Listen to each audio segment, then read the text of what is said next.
Sejam todos muito bem-vindos ao nosso podcast Tijolo Tijolo. Nesse espaço, falamos sobre empreendedorismo, ideias inovadoras e, olha, pessoas que conquistaram o sucesso tijolo tijolo. Meu nome é Gisele Marques e no episódio de hoje nós vamos falar sobre alimentação, o poder da alimentação. O que isso interfere nas nossas emoções? Se você vive para comer ou você come para viver? Antes de anunciar a minha convidada especial de hoje, já curte, comenta, me ajuda a que esse canal cresça cada vez mais. Sem mais delongas, eu estou hoje com a doutora Eliane, tá certo? Eliana Bianco. Seja muito bem-vinda ao nosso podcast. Obrigada, Gi. É um prazer ter você aqui, tá? Porque é um assunto que eu amo, que é a saúde. Então, você vai contar um pouquinho aqui para todos nós. Primeiro, sua trajetória. E depois nós vamos esmiuçar esse assunto aí. Que você vive para comer ou você come para viver? Tá certo. Bem, eu sou bioquímica, né? Minha primeira formação é em química. Eu fiz mestrado, trabalhei durante muitos anos em sala de aula para os cursos de saúde. Então, eu dava aula de bioquímica, de química, sempre voltado para a saúde. E aí, na pandemia, né? Todo mundo mais, vamos dizer assim, tranquilo no sentido de não precisar sair de casa ou ter que ficar em casa, dar aulas de casa, né, ter que estudar em casa. Houve um movimento dos professores da universidade onde eu dava aula para fazer um segundo curso, para fazer uma segunda graduação. E aí eu resolvi fazer o que eu poderia escolher para fazer, né? Ou eu pensei em 2 cursos, uma segunda graduação, ou em psicologia, porque eu gostava muito da mente humana, gostava de ler livros, ou a nutrição, porque era um pouco a minha vida.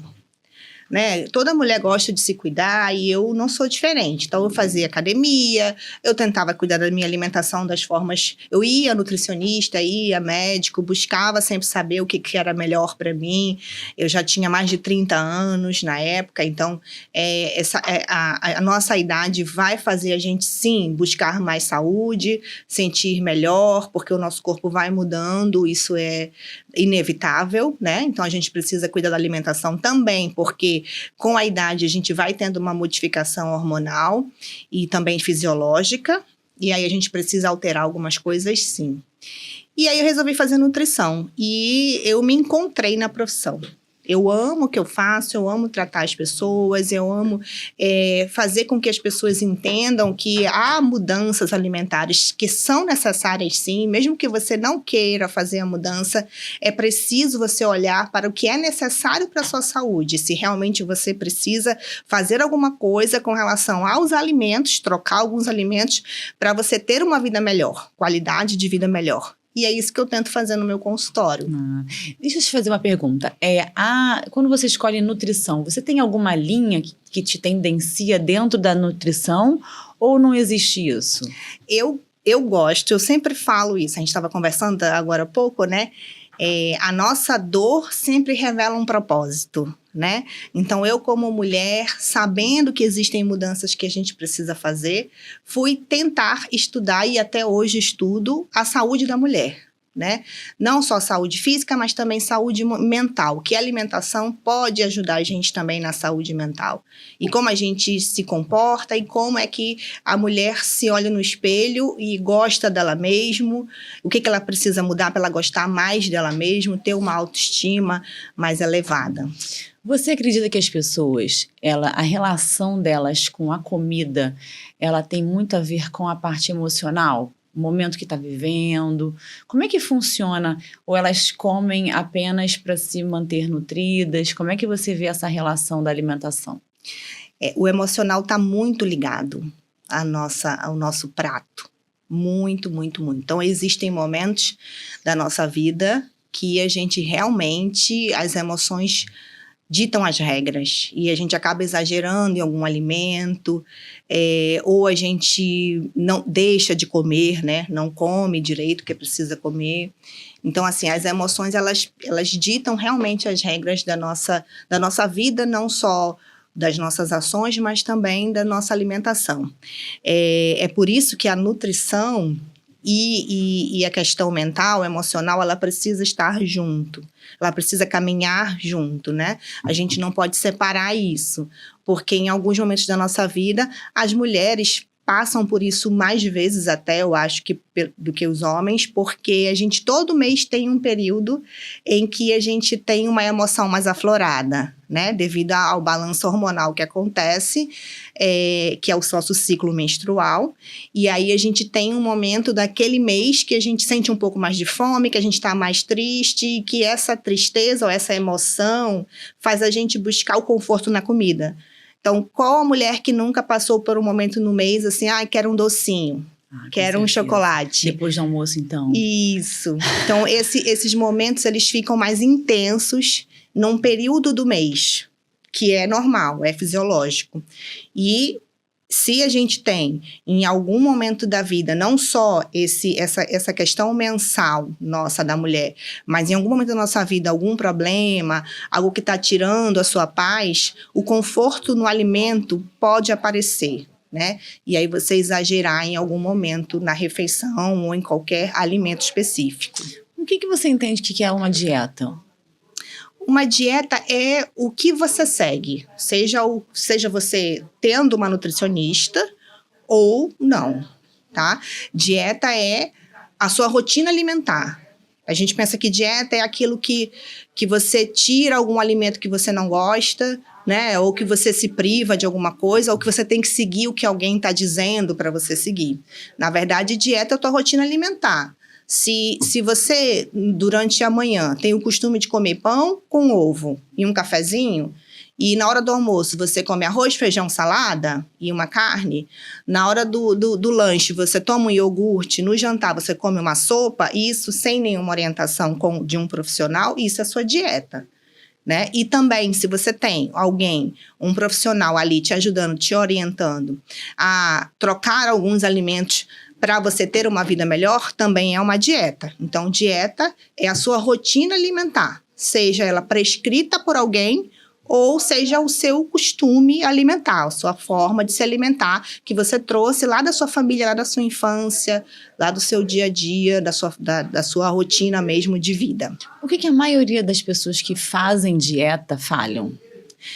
Na verdade, no caso de um objetivo específico, né? De você querer emagrecer ou de você querer aumentar a massa muscular. Na verdade, o nosso corpo, ele se acostuma com os nutrientes que a gente ingere, ou com as quantidades que a gente ingere. E aí, nesse costume que o corpo tem, ele pode te levar a sentir mais fome, no caso de um emagrecimento, porque quando você emagrece, aí já entra um pouquinho da explicação da fisiologia, que eu sempre coloco para o meu paciente, que quando você começar a emagrecer, você vai perder gordura. Emagrecer é perder gordura. Então, perdeu gordura, as células de gordura vão murchar, elas vão deixar de funcionar bem. E nesse funcionar, uma dessas funções é produzir hormônios que te dão saciedade. E aí você, por ter menos células de gordura funcionando, porque elas murcharam, né, por conta do emagrecimento, você pode passar a sentir mais fome, sim. Então, numa dieta de emagrecimento, cada quilo perdido faz você aumentar um pouquinho a sua fome, sim. E aí você passa a comer mais depois de um prazo, de um tempo determinado de cumprir aquela dieta de quantidade de caloria específica para você emagrecer. É normal.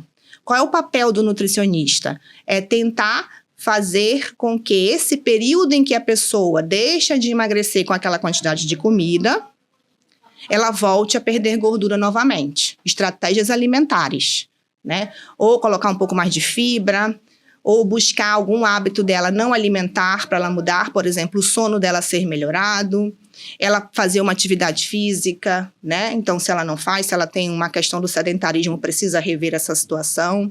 Então, o papel do nutricionista não é só prescrever a dieta, é tentar fazer com que os hábitos dele de vida mudem para que ele alcance aquele objetivo, seja de emagrecimento, seja de hipertrofia muscular, e busca por saúde. É possível emagrecer sem sofrer? Existe isso?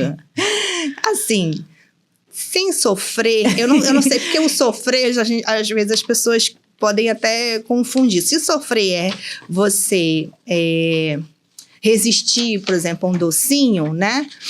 Pode ser que sim, né? Mas a gente pode sim incluir na sua dieta, se você gosta muito de doce, alguma coisa que supra essa sua necessidade de doce. E a gente inclui uma sobremesa ali em algum momento para você não ser tão sofrido assim, né?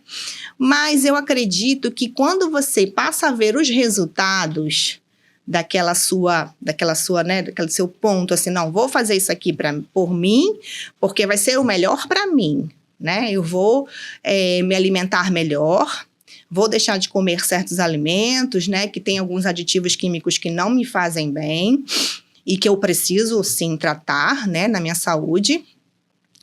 E quando eu verificar que aquela minha postura começa a dar resultados, eu consigo ver os resultados, por exemplo, a mulher começa a ver na estética dela, né? O homem também começa a ver na estética dele, ou na disposição, no sono, na energia do dia. Então, tudo isso são resultados de mudanças alimentares, que são possíveis em poucos dias de alimentação saudável.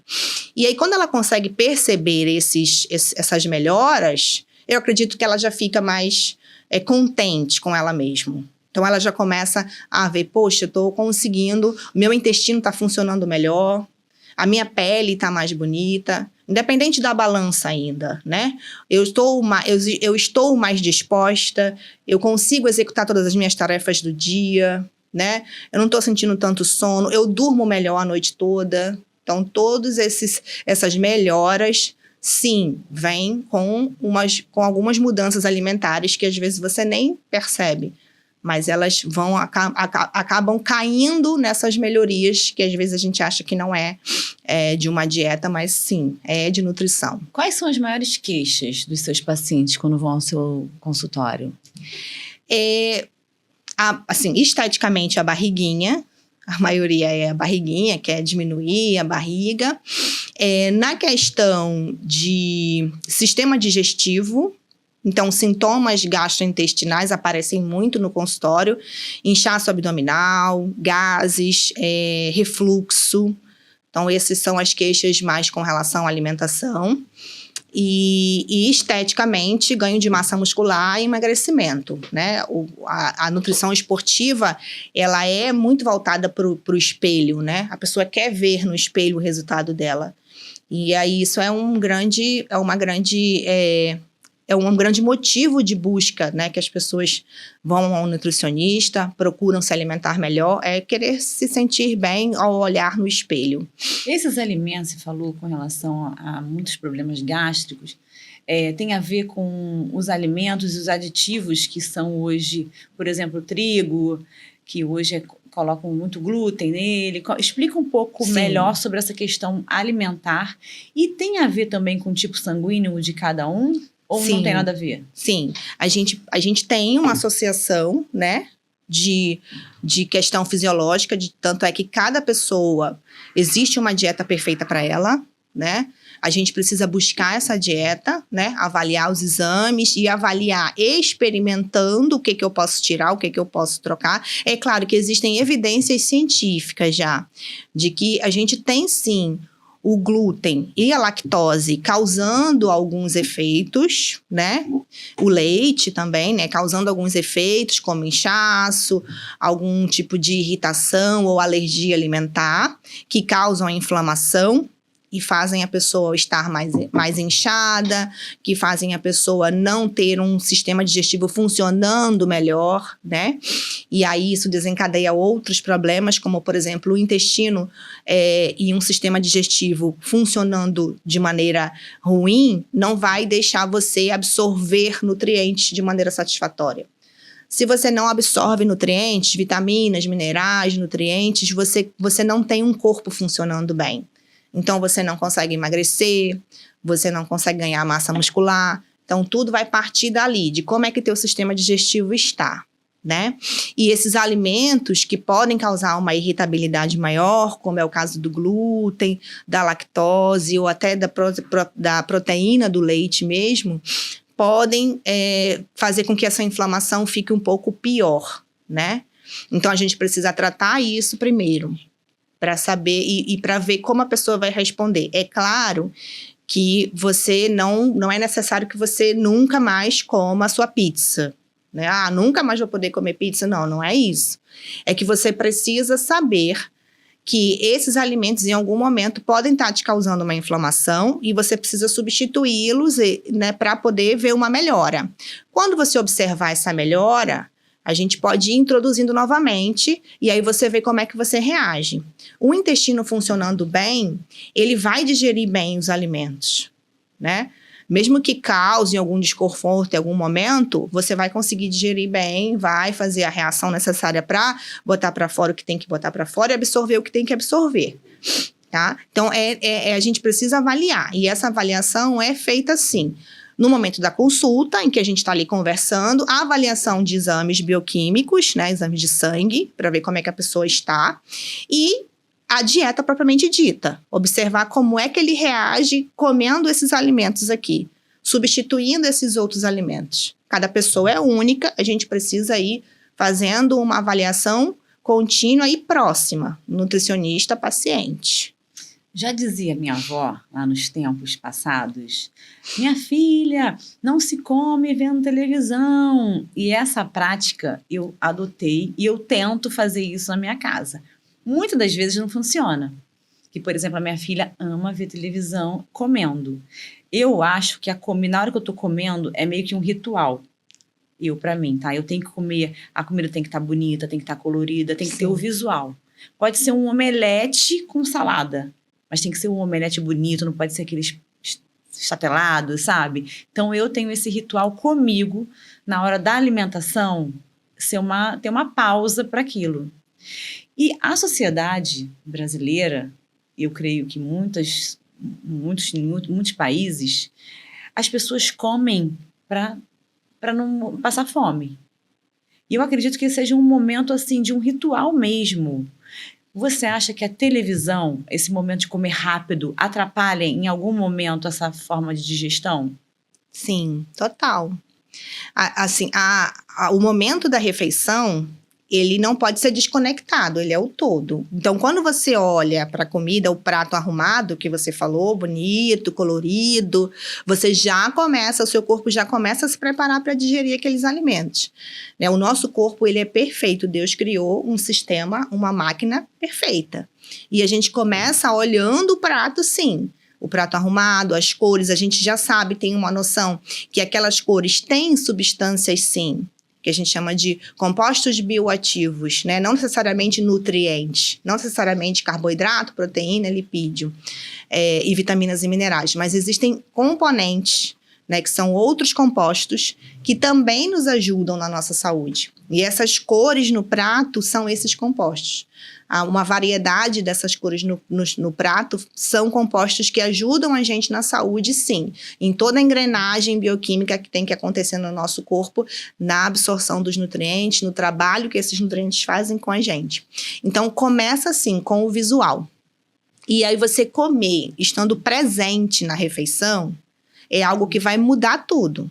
Você está ali presente, olhando o seu prato, e a cada garfada você está sabendo que aquele alimento vai fazer bem para você, sentindo o sabor do alimento. A gente vive hoje um momento da vida muito corrido, muito louco, né? Você engole às vezes a comida, né? E além da ciência mesmo explicar que a digestão começa na mastigação, a gente começa a digerir os alimentos quando a gente tritura eles com os dentes, né? Que vai te ajudar lá no teu intestino, lá no teu estômago, a fazer todo o outro processo que é necessário bioquimicamente falando também. Isso aí é importante, é super importante, porque se você chega lá, imagina, um pedaço de carne praticamente inteiro, porque você engoliu aquela carne. Quanto que o teu corpo vai precisar gastar para tentar quebrar aquela cadeia química que aquela proteína é? E a proteína, ela é uma estrutura química de difícil quebra. Ela não é tão fácil assim, né? E aí o teu corpo gasta muita energia para aquilo e pode te fazer mal, sim. Você pode ter um estufamento, você pode ter um momento ali que você tem gases ou que você se sinta mal, uma digestão ruim, com dores, com incômodo. E isso, às vezes, é por falta de mastigação. Então, mastigar bem os alimentos vai te ajudar na hora daquela digestão. E você se sentir bem pro dia, disposição, né? Imagina um almoço pesado, né? Ou pesado e que você não mastigou direito. A tarde toda que você precisa trabalhar, acabou para você, né? Você vai passar mal, você vai não conseguir estar concentrado, porque tá sentindo dor, incômodo, né? Eu vi que os brasileiros, eles almoçam, entre refeições, eles gastam de 3 a 5 minutos no máximo. E que o tempo seria, o tempo ideal, 15 minutos. Ou seja, as pessoas engolem realmente a comida. Isso traz prejuízos, não só no curto prazo, mas a longo prazo também, porque você não vai conseguir absorver nutrientes, você vai passar mal naquele momento, e aí podem desencadear outros problemas mais à frente, né, na sua vida. Me fala uma coisa, eu cheguei lá no seu consultório, como é que é o passo a passo? Como é que você faz uma anamnese dos seus pacientes? Você pede exames? Como é que você identifica para cada paciente o que você vai estabelecer de meta, do plano alimentar? Como é que é feito isso? Primeiro a gente pergunta qual é o objetivo dele, né? O que trouxe, né? O que trouxe você aqui no consultório, né? O que você quer? Qual é o seu objetivo? E aí, e se tem alguma queixa, né? Alguma questão de saúde.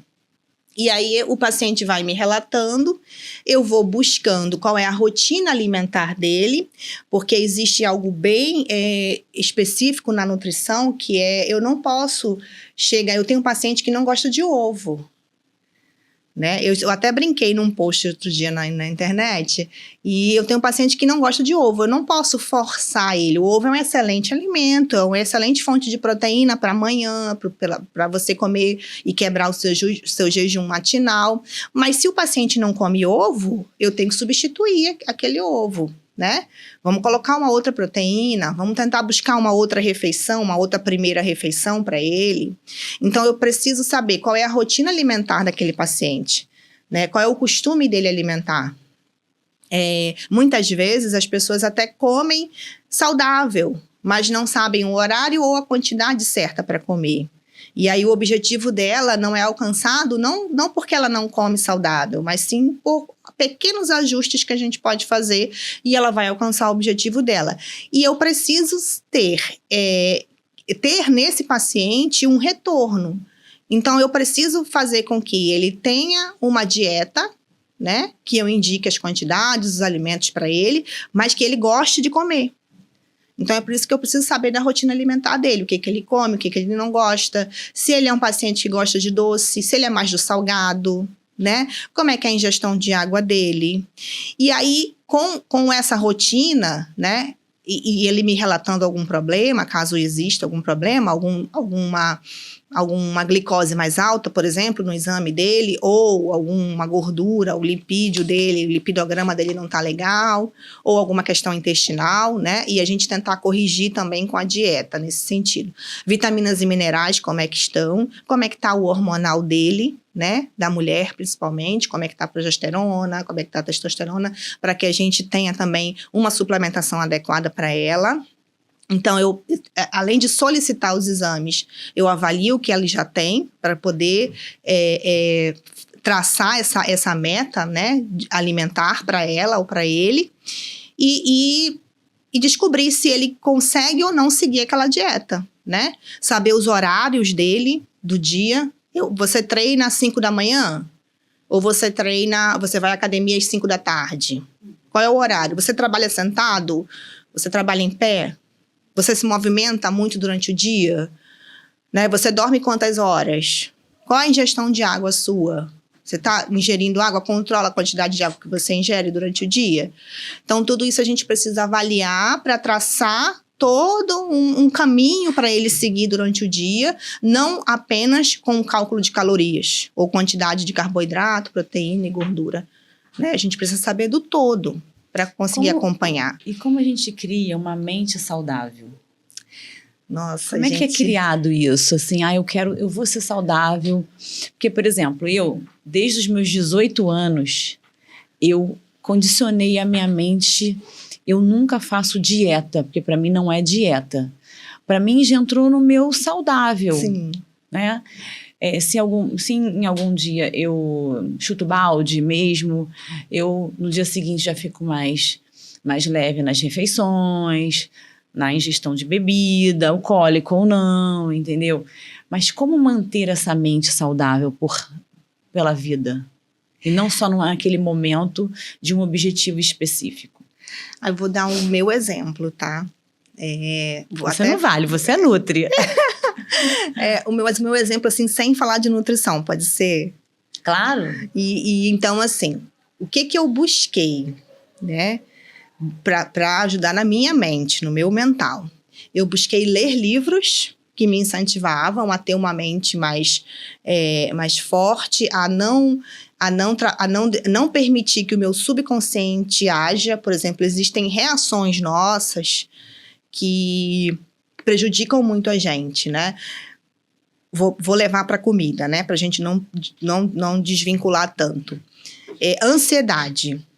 Você está ansiosa, preocupada com alguma coisa. E aí, você, sem perceber, se vê comendo uma caixa de bis. Você não percebe, você não consegue perceber. Você abriu né? Abriu a caixinha ali, comeu o primeiro bis, o primeiro docinho, o primeiro chocolate, seja qual ele for, biscoito. Você come o pacote inteiro. Eu não posso falar que quando eu tô ansiosa, sabe o que eu como? Uma lata de leite condensado, que vira doce de leite daquelas panelas de pressão. Sim. Da vovó. Eu como ela inteira. Pois é, a gente não percebe. A gente não consegue perceber. Você vai na primeira colherada, vai na segunda e vai na terceira. Quando você vê, acabou a lata inteira. E você fala assim, caramba, eu comi isso tudo, não acredito. Isso, na verdade, é quando você permite que o seu automático entre em ação. A sua ansiedade tomou conta de você. E o automático foi te levando a comer aquelas colheradas todas, aqueles doces todos. Então, isso é legal que a gente tenha, isso aí só com estudo mesmo, buscando leitura, ouvindo podcast, né? Ouvindo pessoas que falam sobre terapia, né? E isso vai fazer você, sim, realmente ligar uma chavinha, virar uma chavinha na tua mente e perceber, olha, existe um ponto aqui que eu preciso mudar. Existe um ponto que eu preciso mudar. Se eu quero melhorar a minha saúde, se eu quero melhorar a minha reação perante um problema, porque não vai me levar a nada comer uma lata de leite condensado inteira, né?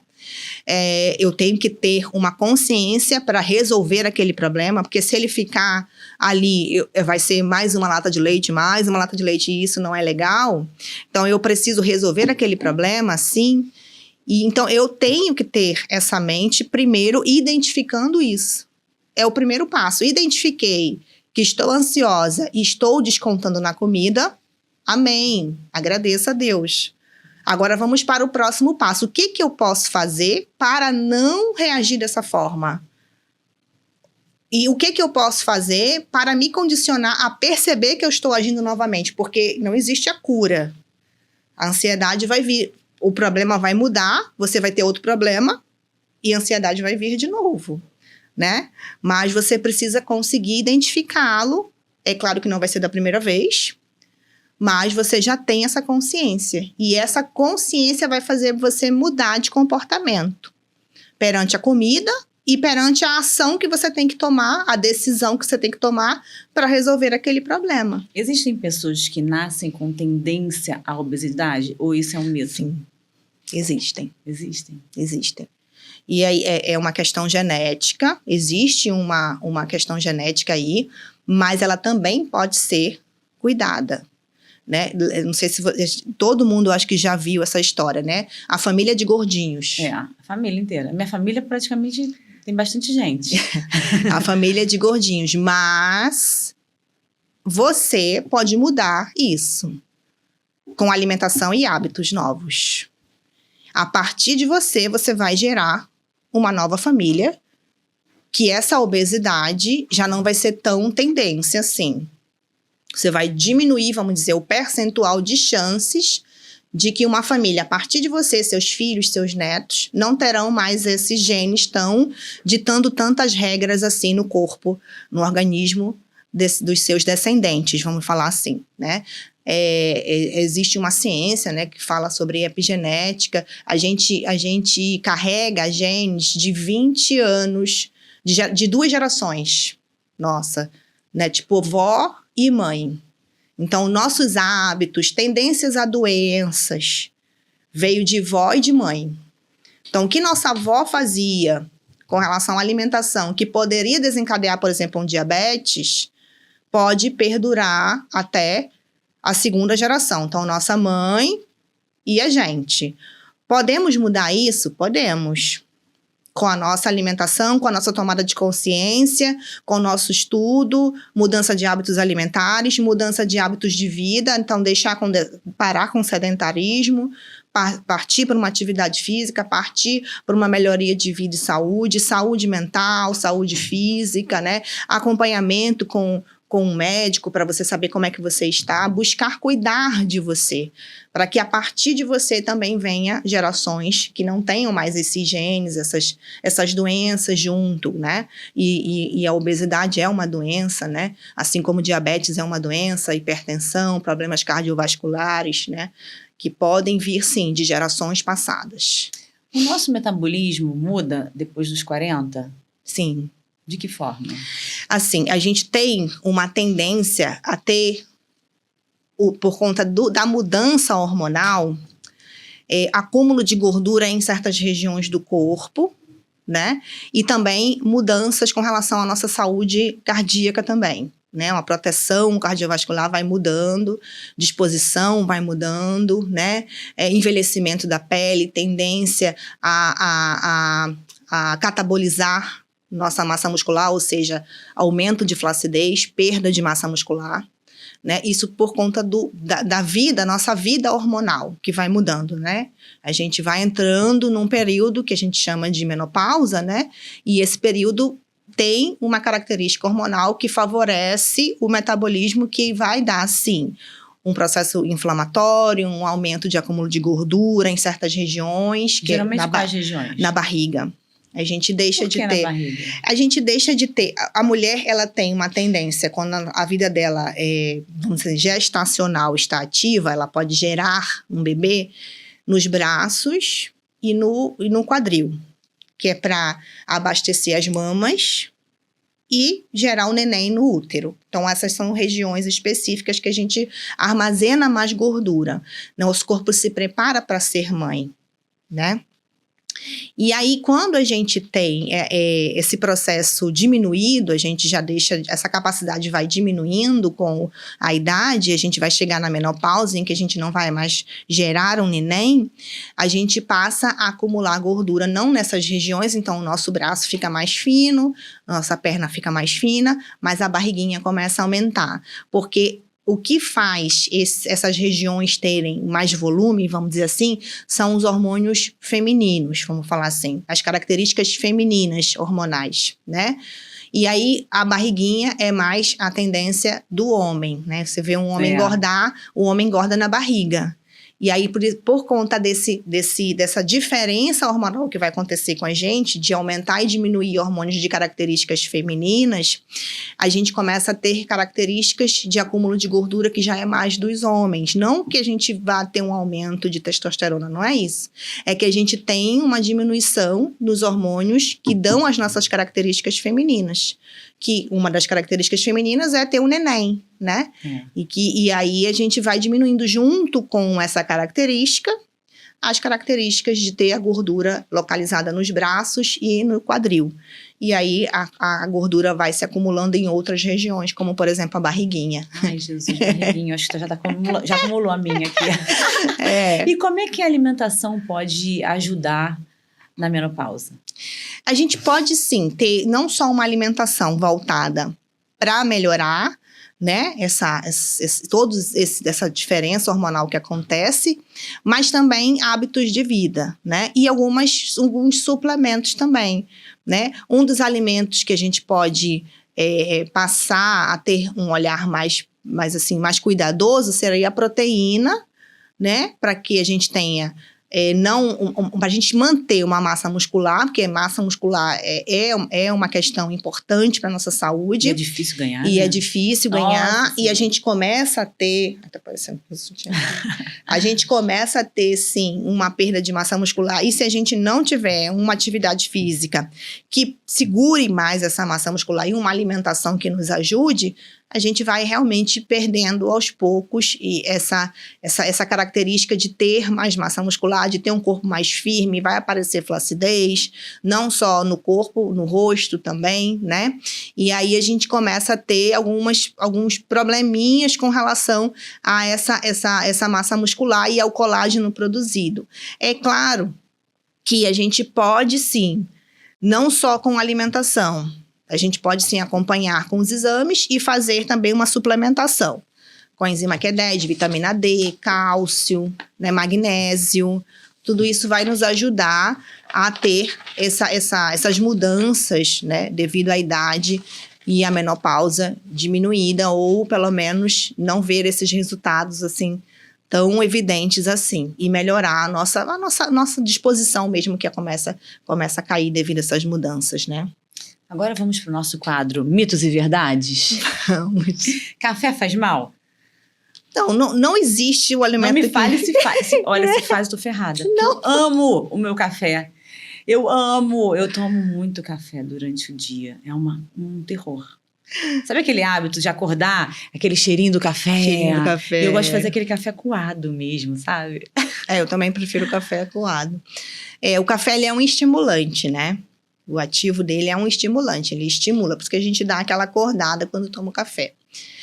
Não existe um alimento ruim, né? Não existe. Existe um corpo com problemas em metabolizar aqueles alimentos. Aí sim, a gente precisa tratar esse corpo. Mas o alimento em si não é um vilão. Não existe um alimento culpado pela sua dor de cabeça, pelo seu enjoo. Um alimento só, né? Existem hábitos que te levaram a essas reações, a esses sintomas. E algum tipo de problema intestinal que não está te ajudando a se sentir melhor. E a gente precisa corrigir isso com alimentação, sim.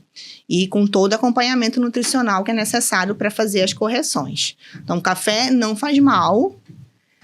Pão não faz mal. Fruta à noite engorda? Fruta à noite engorda? Não engorda. Carboidrato à noite não engorda. Jejum intermitente funciona? Eu amo jejum intermitente. Então conta um pouco mais sobre o jejum intermitente. A questão do jejum, eu gosto do jejum, já estudei bastante sobre o jejum, é a questão dele, ele ajuda não só a gente ter um equilíbrio, né? Ajuda também na questão mental, mas ele ajuda a gente no sentido de renovar células. Ele estimula reações que renovam células no nosso corpo. A partir de quantas horas? Assim, a gente pode começar pouquinho, com a pessoa que não tem costume, pode começar com 12 horas, né? Faz 12 horas de jejum, vai aumentando a cada dia 2 horas, né? Vai 14, 16. Ingestão bastante de água, para você não se sentir desidratado, alguma coisa acontecer nesse sentido. Então, se você não tem o costume de fazer o jejum, comece fazendo a correção na sua ingestão de água e vá diminuindo as horas de refeição, vamos dizer assim. Pular uma refeição, pular 2 refeições, e assim você vai aumentando. O jejum, para mim, é uma estratégia, sim, de emagrecimento, mas ele não dita o emagrecimento. Porque não adianta nada você também ficar 12 horas, 14 horas, 16 horas de jejum e você comer, extrapolar, né, a sua dieta, ou a sua quantidade de alimento em 1, 2 refeições. Isso não vai te gerar o emagrecimento. Ele vai sim, pode trazer benefícios, porque como eu falei, o jejum prolongado, ele vai estimular sim a questão de renovação de células, né? E isso não acontece num dia, é claro, você começa a fazer um jejum hoje, amanhã, e aí você vai vendo os seus resultados com 1 semana, 2 semanas, você já começa a ver alguns resultados bons na sua disposição, no seu corpo. E né? água com limão emagrece? Água com limão não emagrece. O que emagrece, gente? É você ter uma alimentação. Primeiro, um corpo saudável, um intestino saudável para digerir bem os alimentos e absorver os nutrientes. Segundo, você ter os alimentos necessários para que te promovam a queima de gordura, né? E aí você também pode levar em consideração a quantidade de calorias que você ingere. Não só a quantidade de calorias, mas os tipos de alimentos que você vai comer nessa dieta para emagrecer. Não só água com jejum, água com limão. Me fala uma coisa. E as canetinhas emagrecedoras? Conta. Vamos lá. Conta. As canetinhas emagrecedoras, elas são bem-vindas, sim. Quando a pessoa tem realmente uma dificuldade para o emagrecimento. Existem essas pessoas, né? Existem pessoas que estão realmente com um problema de glicose alta, atrapalhando o seu emagrecimento, ou algum problema inflamatório, como, por exemplo, lipedema. Então, a canetinha, ela vem para ajudar, sim, né, nesse momento. É claro que hoje existem muitas pessoas usando com fins estéticos, sem problema nenhum com glicose, sem lipedema. Aonde está ali o perigo? O exagero da pessoa e a condição alimentar dela, né? Se ela não mudar os hábitos dela alimentar, ela precisa mudar, porque existem efeitos da canetinha que vão prejudicar muito a saúde dela se ela não tiver uma reeducação alimentar. Caso ela tenha uma alimentação muito zoada, muito, né, com muito ultraprocessado, com muito açúcar, com muita gordura, fritura, bebida alcoólica. Isso aí não é legal associar com a canetinha. A canetinha, ela pode sim ser um aliado, mas ela vai ser um aliado para você quando você mudar os seus hábitos alimentares, né? Conseguir associar uma alimentação saudável com o uso dela, para que você tenha um emagrecimento saudável, para que o teu corpo responda bem à ação da caneta, né? Já ouviu falar daquelas pessoas que ficam com o rosto derretido, já vi, né? Eu conheço então, alguns. Perde muita massa muscular, porque a pessoa, além de não ingerir a quantidade, porque ela está enjoada, né? E realmente perde o apetite mesmo. Ela também tem um processo inflamatório que a canetinha causa devido à quebra da gordura. E essa falta de oxidação, que se ela não tiver um exercício físico aliado, vai gerar uma perda de massa muscular, sim, né? Uma questão do metabolismo do corpo, e aí a gente vê realmente o colágeno indo embora do rosto da pessoa, né? Vamos chegando aí ao final do nosso programa e eu queria falar uma coisa com você. A organização na casa, ela facilita uma dieta? Você já deixar os seus alimentos preparados? Conta um pouco sobre isso, porque eu vejo muita gente acabando não dando sequência à dieta por falta de tempo, do preparo, e aí acaba abrindo um salgado, uma coisa mais rápida. Sim. Isso acontece tanto para as pessoas que têm uma situação financeira boa, também para as pessoas que não têm nenhuma situação financeira, comem o mais barato. Explica um pouco melhor para a gente fechar aí o nosso quadro. O que você podia dar de sugestões para as pessoas nesse sentido? Assim, a minha sugestão é organização. A organização precisa ser estabelecida, sim. Você tem que buscar essa organização. Se você não é organizado, você tem que buscar essa organização da maneira que você puder buscar, né? Uma pessoa que tem um tempo a mais, né? Que sabe que talvez está procrastinando em algum momento, pode tentar tomar consciência e preparar suas marmitas ou organizar as compras para que uma pessoa faça para ela aquelas marmitinhas da semana dela, ou de 2, 3 dias após, certo? Ter frutas, alimentos saudáveis na despensa e na cozinha, né, tipo, nessa hora do abrir o pacote de biscoito, né, ter uma banana, né, ter uma fruta ali de fácil acesso, de comer rapidamente, que não necessite descascar muito, cortar muito, já que você tá ali desesperado e quer comer alguma coisa rápida, né? Ou, se você tem condições, contratar aquelas marmitas prontas e ter na geladeira congelada. Que existem bastante hoje em dia pessoas que produzem esses alimentos saudáveis, essas refeições saudáveis, né? Eu indico para pacientes meus buscar alguém que faça e entregue na sua casa, né? Para quem tá o dia inteiro fora ou não tem condições de ter esse tipo de apoio, né?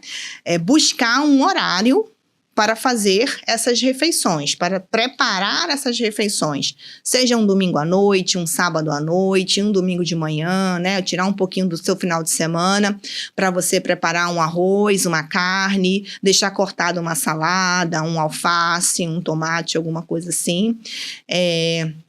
Ou uma abóbora, uma batata, legumes assados no forno, né? Legumes cozidos. Deixar ali pré-pronto e colocar nas vasilhinhas para você levar para o seu trabalho, para você levar para sua faculdade, ou para você ter mesmo em casa, se você trabalha em casa, né? E não precisar parar de trabalhar para ir fazer a refeição. Não só para você, mas para sua família toda. Então, tentar buscar esse horário. A gente precisa ter essa consciência. Ter horários, ter né? um horário para cumprir isso. Ai, adorei. Passou rápido, viu? Passou.